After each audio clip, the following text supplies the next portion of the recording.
ቤተሰብ ጨረቃ ፋሚሊ ይችላል የምለው በምክንያት ነው። እንግዲህ ብሩኬ ዛሬ ላይ ሸር ያደረገው የመጀመሪያ ቪዲዮ ወይ ደግሞ መጀመሪያ ላይ የብዙዎቻችን ልብ የተሰረቀበት ቪዲዮ ላይ ለቅምጥሌ ጊፍት የሰጣት ላይ ካስታውሳችሁ ብሩኬ ሸር አድርጎ ነበረ። 1 ሚሊዮን ሊገባ ትንሽ ነው የቀረው ብሎና ጠዋት ላይ በቃ ማርያምን ቶሎ 1 ሺህ እንደሚገባ ማን ነው 1 ሚሊዮን እንደሚገባ አስቤ ነበረ እና እንዲሁም ኮሜንት ላይም ጽፌያለሁ። በጣም ብዙዎቻችን ዛሬ ይገባል እያልን ነበር።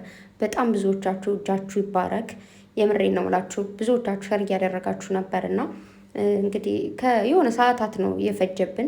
ብቻ 1 ሚሊዮን ገብቷል። ደን አድርገነዋል እና በቃ እንችላለን እንላለን እንችላለን ነው እግዚአብሔርን ነው ምላችሁ እና ትችላላችሁ።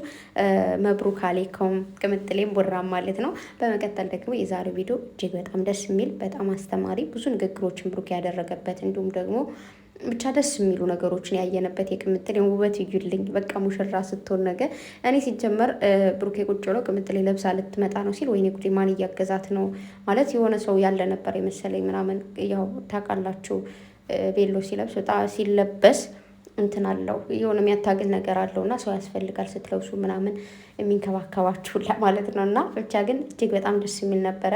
እንግዲህ ደግሞ ቤታችሁም በደንብ ታድሷል እንዳያችሁት። እንግዲህ የምግብ ጠረጴዛ ሶፋ ሌላ ተቀይሯል ምናምን። ያችኛዋ ሶፋ ደግሞ በዚህኛው በኩል ተቀምጣለች ማለት ነው። ብቻ ቤታችሁ የሌለ እጅግ በጣም ደስ የሚል የአባወራ ቤት ትልልቅ አባቶች ቤት ነው የመሰለው እና እግዚአብሔር አምላክ ሁሌም ቢሆን በደስታ በሰላም ብቻ ከህይወታችሁ በጣም ብዙ አዳዲስ ነገር የምታዩበት ዘመን ያደርግላችሁ። ከዚህ በፊት ያው ቅምጥሌ ቡታጅራ ላይ ነበረ እንደዚህ ሱፍ ይዛ መጣ ቡራ ልበስ ምናምን ብላ ሰርፕራይዝ ያደረገችው። ዛሬ ደግሞ ቡራ ሰርፕራይዝ አድርጓታል በዚህ መልኩ። ቅምጥሌም ደግሞ በጣም አምሮባታል። ቅጫጫም ስለሆነች ያምርባታል። እንግዲህ እንደምታት እንትናን ሜካፓ ስትሰራ እንደዚህ ሜካፕ አልተቀባችም። በዛው ከንፈሯን እና እንትሯን ብቻ ነው ያደረገች ነው። በጣም ነው የምታምረው እግዚአብሔርን። የኔ ቆንጆ ደግሞ ገና ትንሽዬ ነች። ገና ብዙ ነገር ይጠብቃችኋል። የምር ምንም አናቻኩላችሁም። እናንተም ቢሆን መቸኮል የለባቸውም። እንግዲህ ስለ ብዙ ነገር ብሩኬ ተናግሯል። ማለት ለሰው ልጅ መልካም ማሰብ ለፈጣሪ ውለታ ምንከፍለው ወይ ደግሞ ብቻ ለፈጣሪ የምናደርግለት ነገር ቢኖር አይከፈልም አይደል? ለፈጣሪ ክፍያ ግን ጥሩ በመሆንና አመስጋኝ በመሆን ነው ለፈጣሪ ክፍያችን የምናደርሰውና ሁሌም ቢሆን መጥፎ ከማሰብ ጥሩ ማሰብ ይበልጣል። እናም ደግሞ እስከዛሬ አብራችሁን የነበራችሁ ወደፊት የምትኖር አመሰግናለሁ እናመሰግናለን ብሏል። የእውነት ነው እግዚአብሔርን ከመጀመሪያ ሲገናኙ ጀምረን እስከዛሬ አብረናቸው ያለን ብቻ ስለ ሁሉ ነገር እግዚአብሔር ይመስገን። ወደፊትም አብረን እንኖራለን። ምናልባት አንዳንድ ሰዎች ከህይወታቸው ሲወጡ እነዛን ሰዎች ከህይወታቸው ግቡ እያልን መለመን ምናምን አስፈላጊ አይደለም። ዋናው የራሳችን ነገር የምናውቀው ራሳችንን። ማንም ሰው የፈለገውን መከተል አለመከተል ሙሉ መብት አለው ማለት ነው። ምክንያቱም ስልኩ፣ ዳታ፣ ዋይፋይ ኤቭሪቲንግ የራሳቸው ስለሆነ ኤቭሪዋን ምርጫውን መምረጥ መብቱ ነው ማለት ነው። ብቻ እግዚአብሔርን ነው ምላችሁ። ብቻ እንለያለን ቤተሰብ የምሬን ነው ምላችሁ። በተለይ እንደዚህ አይነት ነገርማ ሲኖር ደግሞ በቃ እንዲህ ነው እንትን የምንለው እና ብቻ ለዚህ ለእውነታው ቀን የምር ዛሬ ብሩኬ በጣም ስለ ሰርግ እያወራ ሰሞኑን ብሶበታል። የምር ነው ምላችሁ እና በቃ ቅመሜና እኔ ስንጋባ እግዚአብሔር ብሎ ሲል ነበርና በጣም ብዙ ጊዜ ኮሜንት ላይ ያየሁት ነገር ስላለ በዚሁ ልንገራችሁ። ያው ዛሬ ሚል ስለማይጠፋ ለምንድን ነው አገባታለሁ እኮ አይልም እግዚአብሔር ከፈቀደ ነው የሚል አይቻለሁኝ እና ዛሬ አላየሁም። ባይዘው ቼክ ማላረኩ ኮሜንት ምክንያቱም ደስታን ምናምን የሆነ ነገር ማለት ስለማልፈልግ ማለት ነው። ግን ሁሉም ነገር እግዚአብሔር ከፈቀደ የሚሆነው ማለት ነው። ስለዚህ ምንም ነገር ስትሉ እግዚአብሔር ሲፈቅድ እግዚአብሔር ከፈቀደ እንጂ የሚባለው ይሆናል። አባቶች ሲያስተምሩ እንደዛ ነው ተብለን የተማርነው። እግዚአብሔር ከፈቀደ እግዚአብሔር ሲፈቅድልኝ እየተባለ እንጂ የሚወራው እንዲህ አደርጋለሁ እንዲህ እኮ እናደርጋለን እንዲህ ነው አሁን ቅምጥሌን አገባለሁ ምናምን አይባልም የሚል ሰው ካለ ነውረኛ ነው። አይባልም ሲጀመር እግዚአብሔር ከፈቀደ ነው የሚባለው እና እግዚአብሔር ከፈቀደ ስንጋባ በጣም በቃ ደስ በሚል ሁኔታ እንግዲህ ቤተሰብ ያው ቤት እንደሚጋቡ ተናግሯል። ያድርግልን። የእናትን ምኞት የሙሽዬን ምኞት ደግሞ ሸራተን ላይ ነው የሚሆነው እያለች ነበርና አዲስ አበባም ገባ ይመስለኝም ነበር ልጁኝ ብሏልና ብሩኬ እውነት ለመናገር ማለት ልጅ እያለን አይደለም አዲስ አበባ የምናየው የምር የሆነ የተሻለ ወረዳ ራሱ ምን ሄዳ አይመስለንም ነበር። ግን እያደጋችሁ ስትሄዱ ከጊዜ ጊዜ የሆነ ብዙ ለውጦች እንትን እያሉ ሲሄዱ አይደለም አዲስ አበባን ብሩኬ ዱባይ መጣችኋል እና ስለዚህ ጀስት ፈታ በሉ። እግዚአብሔር አምላክ ለዚህ ቀን ያደርሳችሁ። ገና ብዙ አዳዲስ ነገሮች ይፈጠራሉ። ብሩኬ ዛሬ እየተናገረ የነበረው ነገር አለ። የሰው ልጅ አብሮ ሆነ ማለት ነገሮቹ አበቆ ደግሞ ግጭት የለም ማለት አይደለም ብሏል። ሁሉም ቤት ግጭት አለ። ግጭት የሌለበት ቤት የትም ሰው የለም። ትልልቅ ሰዎች ራሱ ይጋጫሉ። ግን ግጭቱን ቶሎ ማብረድ መቻል፣ አንዱ እሳት ሲሆን አንዱ ውሃ አይቶ ማለፍ። ሁሉ ሰው ትዳርን ጥግና አድርጎ የሚያቆየው ደግሞ ሳይፋቱ ምናምን የሚቆዩት መቻቻል ያለባቸው ሰዎች ናቸው። ብዙዎች ተፋተው ምናምን የምናያቸው ደግሞ ይሄ ምንድን ነው መደማመጥ ወይ ደግሞ አይቶ ማለፍ ስለሌለ ነው። የስ እና ቤተሰብ በየትኛውም ሁኔታ አይቶ ማለፍ፣ መቻቻል፣ አንዱ ለአንዱ መኖር፣ መተሳሰብ የሚባለውን ነገር መርሳት የለባቸውም። ብቻ እግዚአብሔር ፈቅዶት ሳያስቡትም ሆነ አስቦት እዚህ ደረጃ ላይ ደርሰዋል። ፈጣሪ ደግሞ ከዚህ በላይ ፈቅዶላችሁ ከዚህ በላይ ፍቅራችሁን አስተሳስሮልን ትልቅ ደረጃ ላይ ለመድረስ ያብቃችሁ። እዛ ደግሞ ሰርጉ ላይ ሲጋጩ ሰርጉ ላይ በቃ ሲጨቃጨቁ ማለት ነው። እና ደግሞ የሚበሉትን የጠራችኋቸውን ህዝቦችን ታማላችሁ እንዴ እናንተ? ጠጋ ከተባባሉ አትመናቸው አለች ቅምጥሌ።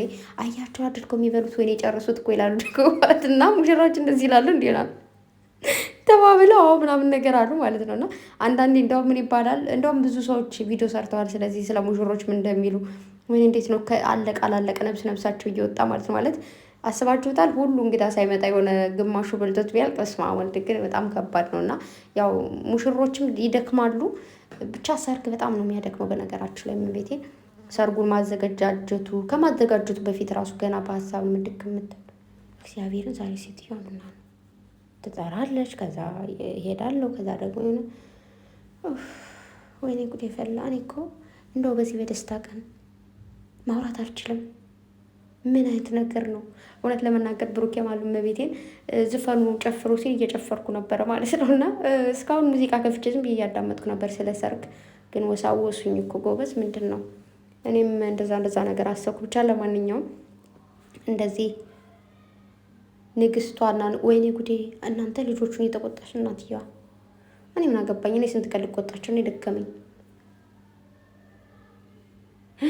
ወይኔ ጉዴ የሆነ ጥፋት አጥፍተዋል መሰለኝ። በጣም እየጮሽ ነው እናትየዋ። ልጆቹን እየተንጫጩ ነው። እኔ ምን አገባኝ? እኔ ቪዲዮ ሰርቸው ነው እሄዳለሁ ወደ ላይ።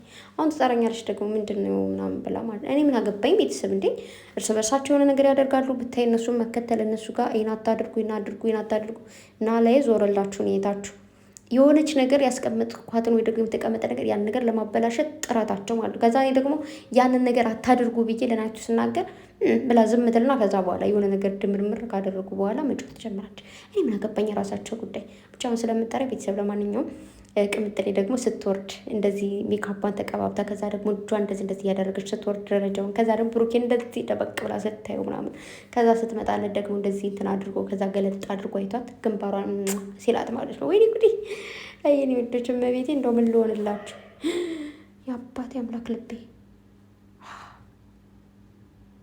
ቤተሰብ ነገሩ በኃይለኛው ነው የተጣሉት። እኔ ወደ ፎቅ ልወጣ ነው። ከወጣው ልጅቱን ይዘሻት ግቢ ነው የምትለኝ። ከዛ በቃ ነገ እንገናኝ፣ ነገ አወራለሁ በደንብ። እናቴ ወስጩ በጣም የምታስፈሩ መቤቴን። እሰይ ግን እንኳን ተቆጣቻቸው። ግን አሁን ይህን ሁላ ነው አብራ የምትቆጣች። ለማንኛውም ልሄድ ወደ ላይ መብራት ላጠፋ። ቻው፣ ደህና ደሩ። ወዳቸዋለሁ። ብቻ ዛሬ በጣም ደስ የሚል ቀን ነበረ የኔ ፍቅሮች። እንኳን እንደዚህ አምሮባችሁ ደግሞ አለች ቅምጥሌ እኮ ነች ማለት ነው መቤቴን። ምን አለች? ልብሱ አስጨንቆኛል አለች። ወደ ላይ ሊሄዱ አይ ቤተሰብ ዝም በቃቸው። መብራት ጠፋፍቷል። ፎቅ ላይ ነው ያሉት እነሱ። ሁኔታቸው ርድ እኮ ነው። ብታይ እስካሁን አልተኛ ብለው አሉ። ከዛ አሁን ልተኛ እናትየው ሄደች። ልጆች ከክላሳቸው እንዳደረጉ ዜሮ ብላቸው። እኔ ምን አገባኝ? ለማንኛውም ደህና ደሩ። መቤቴ ምን እየተፈጠረ እንዳለ አላውቅም። ያውም ተመልሻ አልመጣም። ብቻ ግን ነገ ጠዋት በደንብ አርቄ ስለ ጨረቃዎች ማወራለሁ። ስለ እናንተ በጣም ነው የምወዳችሁ ቤተሰቦች። አይ ላቭ ዩ ጋይስ። መልካም አዳር ይሁንላችሁ። ባይ የሆነ ነገር የሆነ እንትን እኔ እኮ በምን ላውራችሁ? ልጆቹን ቆንጥጣቸውን አልቆነጠጣቸውም የሚለውን እኔ ምን አሳመኝ ለነገሩ። አሁን እነሱን በቃ ለማንኛውም ደህና ደሩ ባይ